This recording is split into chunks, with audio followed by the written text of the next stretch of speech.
Okey, Assalamualaikum semua. Selamat petang. Siapa yang dekat sini daftar akaun TikTok, Facebook dan segala macam akaun sosial pakai nombor telefon? Sekarang semua handphone kalau beli baru kena ada email sendiri. Baru boleh Play Store boleh download, macam-macam aplikasi pun boleh download. Tapi ramai yang tak boleh tahu pasal email ni. Jika nombor telefon hilang, ya, nombor telefon hilang, bila nak buka akaun, password lupa, nak buat macam mana?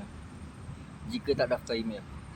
Jika pakai email, jika nombor telefon hilang, email itulah yang boleh selamatkan. Just tekan forget password, dia hantar dekat email kita dan kita boleh recovery balik kita punya akaun sosial. Jadi buat akaun email. Email tu penting. Email tu macam alamat rumah. Okay, bye-bye.